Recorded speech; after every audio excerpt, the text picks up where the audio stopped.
At this point, for you guys to be tall enough, you are sitting on all of my books and my cookbooks, and there you are, on top of everything, ready to roll.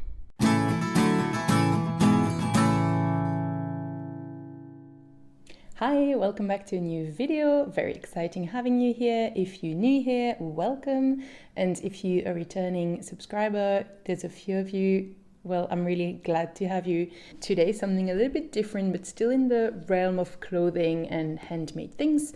I wanted to show my digital wardrobe. And wait till the end of the video because I'm also giving you access to a template that you can use for your own tracking. And then maybe you can also start your own digital wardrobe and see what data you like to keep. So I think either you're the type of person who really likes data and keeping track of all of those things, or you're not, and that's fine. Maybe you just want to peek what I'm doing. I know that nowadays there's more and more apps to do this, but I really like doing it in a Google Sheet. So I will present to you my digital wardrobe.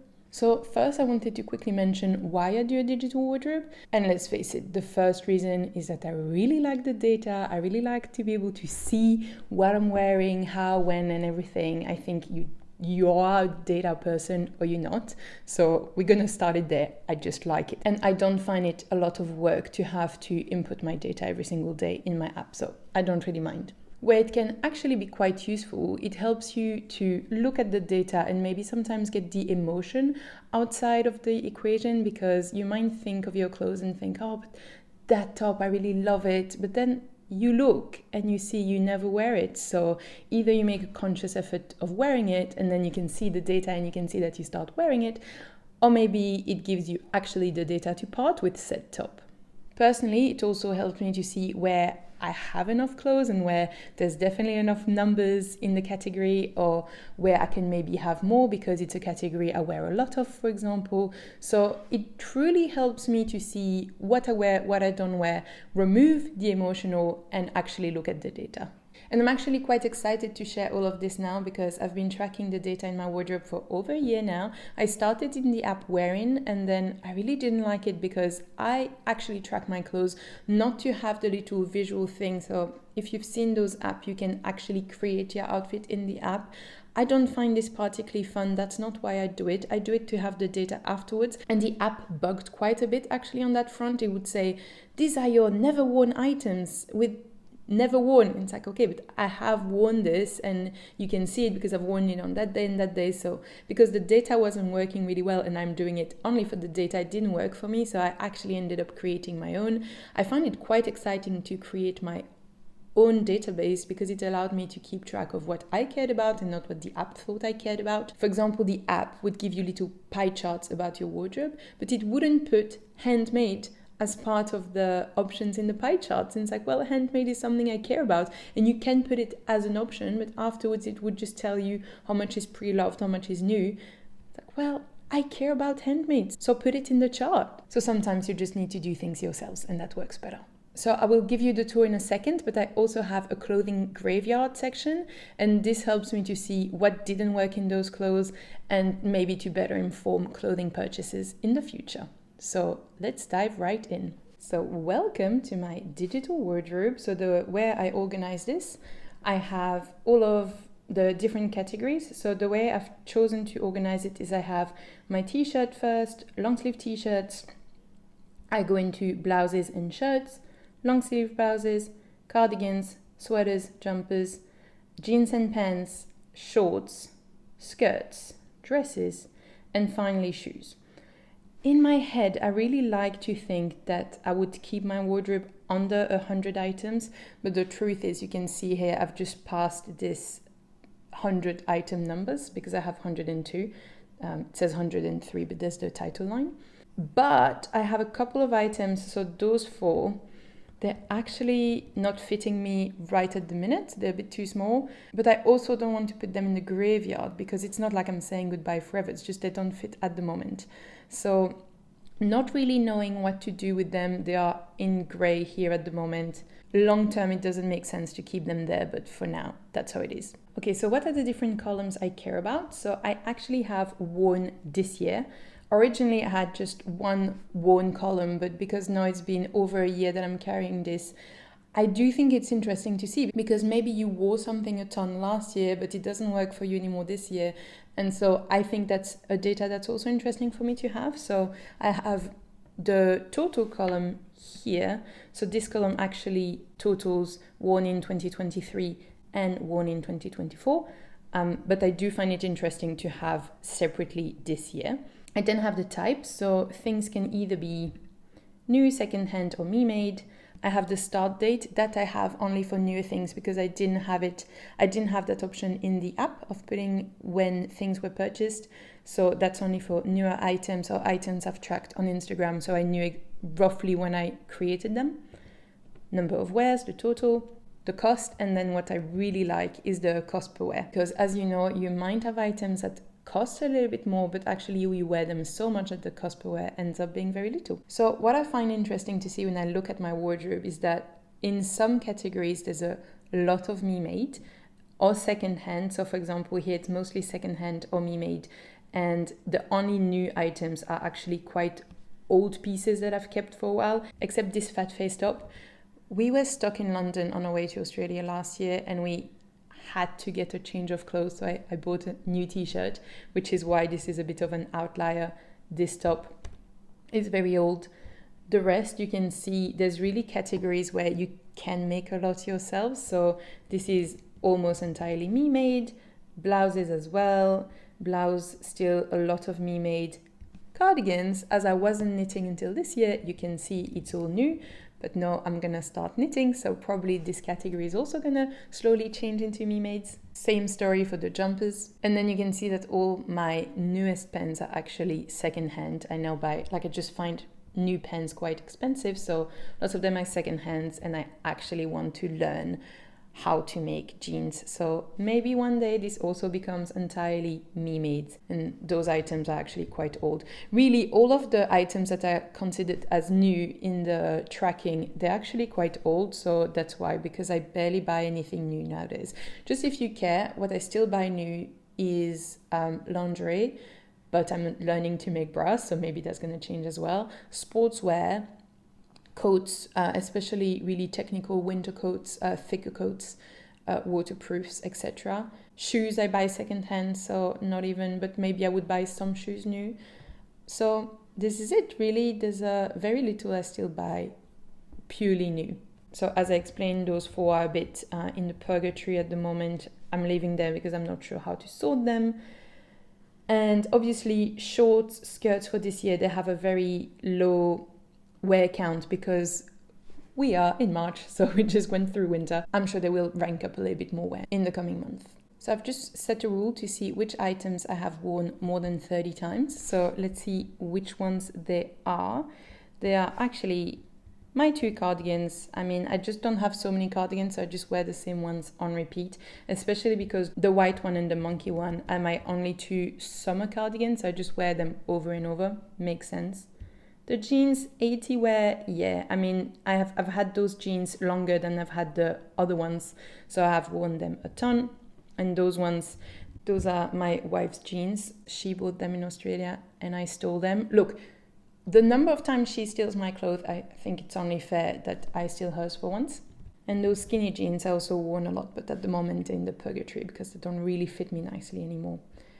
Otherwise, in the shoe department, that kind of makes sense because you wear your shoes over and over again. My Stan Smith, but I've just bought new ones in October, so I think those ones are going to become my dog walking shoes. So they're still going to rack up a bit of wear, but I'm not really going to wear them anymore because the insole is really damaged and I've already changed it twice.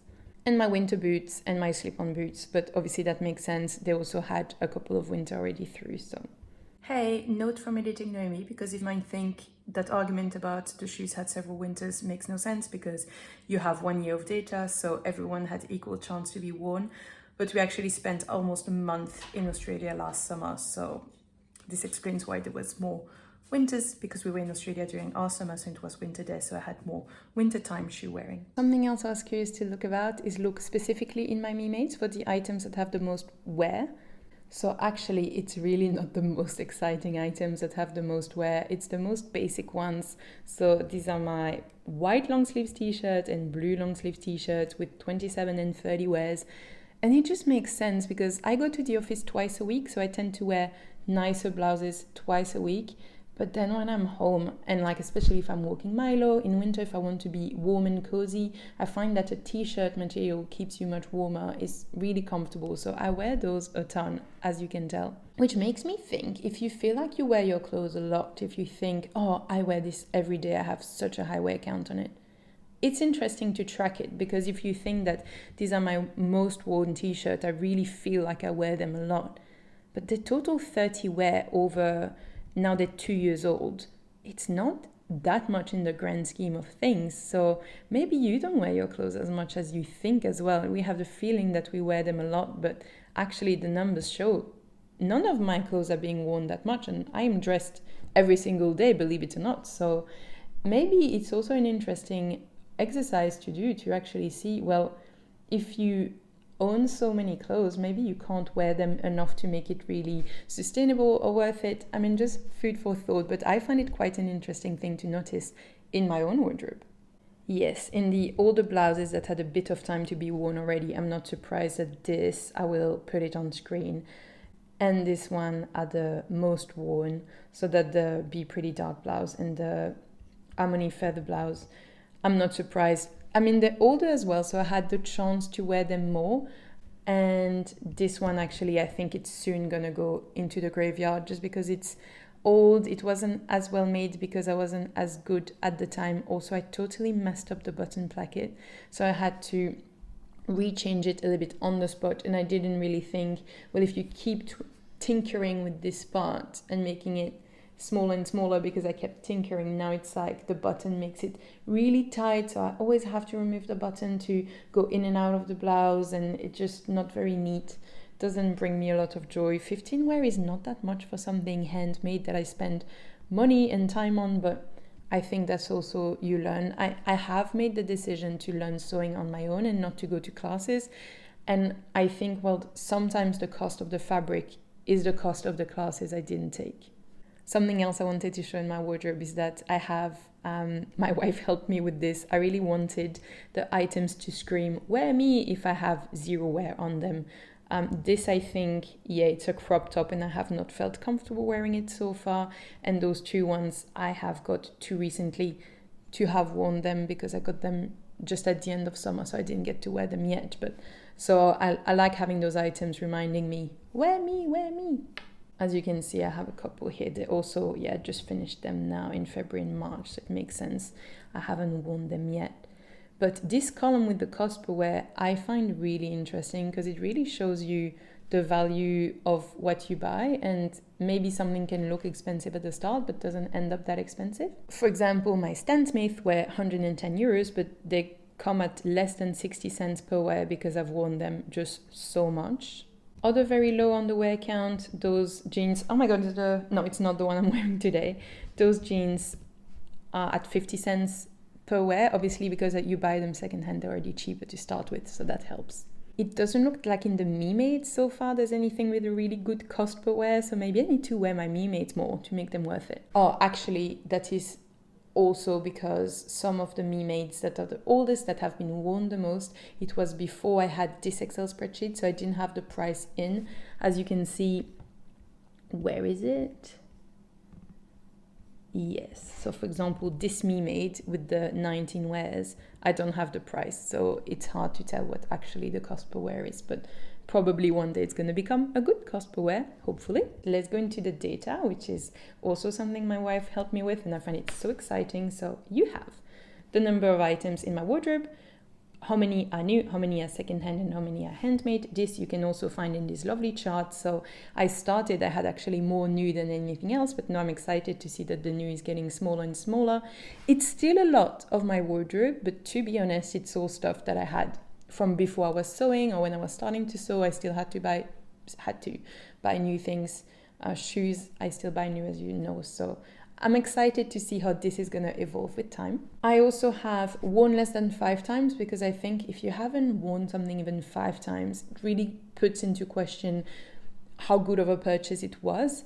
I have a lot of things that are worn less than 5 times at the moment in my wardrobe, but some of the items that are older than the tracking, I have worn them more than what you see, but obviously I can't back count how many times I've worn things. So that's one thing. And also many clothes, I'm planning to keep them over this 1 year. So obviously the tracking has flaws because it's only 1 year, but as time goes on, I really hope that this worn less than 5 time column is going to become much less than 31%, because that's so many of my clothes that I haven't worn that much.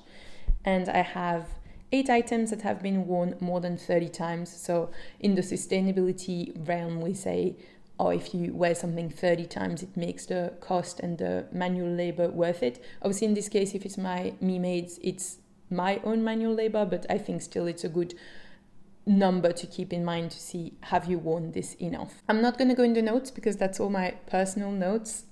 Just for info, I also have my knitting challenge living here. So these are all of the items in the Kutuvakika book, and I'm very excited of this little trick I've done in the Excel. So once I've made something, I can tick it and it becomes green. So eventually the entire list is going to become green, and I want to knit the entire book, but I need to start with the first thing, so one thing at a time. I actually have started the, where is it? Stay Up Till Dawn sweater. So if you want to see me knit this, I actually have a vlog of me starting knitting this. And finally, the clothes graveyard. So here we are. I don't have so much because the graveyard has been started even later than the Excel. I just realized actually I think it is interesting to keep track of what I have discarded, not kept, and why, and also the lifespan. So I have the day it has been retired on. The lifespan is calculated automatically with the start date and the retirement date. And then I have the reason, so things can be old. For example, this t-shirt was just smelly just from having been worn so much. Just even even after being washed, wouldn't be nice anymore. It's not you, it's me. That's literally, I can't really explain. It's just, it doesn't fit. Like, there's always a reason, but when it's too complex to explain or it just doesn't match my life, but it's not you, it's me. The fit isn't right or the fabric isn't right. So, and then I actually copy paste the line from the previous board. So what is it, what's the type, start date, etc. And so I can keep the data and I can see in the long term what I have made that hasn't stuck. And for example, the mustard t-shirt has had 19 wears, still not that much to become too old and smelly. It was also like totally peeled. Still gives me an idea of how many times I can wear a t-shirt before it's too old, which also explains why I have noticed that those two are really old and peely as well, and probably will need to retire soon. I'm like, well, 30 wear. It seems like it's about what I wear before things start getting too old, at least for t-shirts. And I've made those pants. They are retired, but they're actually retired in my wife's wardrobe, so it's all good, they have found a good home. But I wore them 3 times, so the cost per wear on me was 14 euros. So it really shows, if you make something that you're not gonna end up wearing, it ends up costing a lot per wear. Honestly, I don't know what else to say about this wardrobe. I really love it. I love tracking the data. Ooh, I haven't done it for today, so let's do it together. So we are today, I'm wearing this top, so let's put 8. The cardigan I'm wearing today is the long green one. Voila. I am wearing those ones, the very high-waisted pants. Here we are. I haven't gone out yet, so I don't know which shoes I'm wearing today yet. So that's going to be it for today.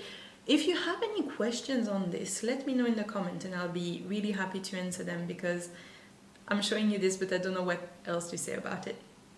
Now the exciting part for you guys, if you also want to keep track of your wardrobe and see what you're wearing and what you're not wearing, I have made a template for you. So you can see you have 5 items in every category. If you are comfortable with Excel and with Google Sheet, you'll be totally fine. If you're not and you want to add items, I just recommend adding it in the middle here. So insert row, and you insert it here, and then you'll be fine. If you insert it on the edges, it's gonna break this cube that has been all merged. So if you're not feeling comfortable with remerging things yourself afterwards, I recommend adding things in the middle. This way you're all good. You can also obviously change the name of the categories so that they fit you. You can change the colors if you don't like the rainbow I've made. Just make it and take it for yourself. I've tried to make it so you have a good base and you have something that can work if you are not comfortable with those Excel spreadsheets. But if you are comfortable, go wild. So I have the space where you put what the thing is, I have the wears, I have not separated the year like I have done for mine. This way this is evergreen, and if you find this in 2030, it's still good for you to use. But if you are comfortable in Excel, you can definitely make this the wears of this year and have the column counting it for yourself. You can put what it is, new, secondhand, me made. You can also add other categories if you have other categories that suit you. You have the start date, the cost per wear, and as you can see, as all of those items have been not worn, they say wear me to you, but you are, that's the example for you, so you can see that it all works and you can use it for yourself.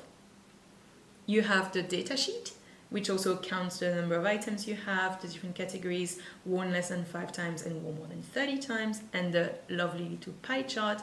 And you have the cloth graveyard, where you can copy paste the line, put it in the graveyard, and then remove it. So you have the date it's retired on, the reason, and then you copy paste this line exactly as is in the first sheet, and that's it. Bob's your uncle. To actually save it in your own Google Drive, you can go here in files and make a copy, or if you prefer, you could also download it into an Excel and then start it as an Excel if you're more of an Excel person than a Google Sheet person. So the link to download this is going to be first line down below. So I'm really excited to see if you guys also want to start tracking your wardrobe. I think that since I've started this, there has been more apps to track your wardrobe. So maybe there is an app out there for you that's going to work for you. It's just this really works for me. I have the Google Sheet app on my phone, and I can do it on the bus when I'm on my way to work. I find it super easy. So personally, this really works for me. I hope you find what works for you. I hope you track your wardrobe and are really happy with all the data you find. Don't forget that you can make anything. Don't hesitate to subscribe if you want to come back. Today's video is a bit different, but if you want to come back for knitting, sewing, crafty things, weird data nerd things, and I hope to see you very soon. Have a lovely rest of your day. Bye!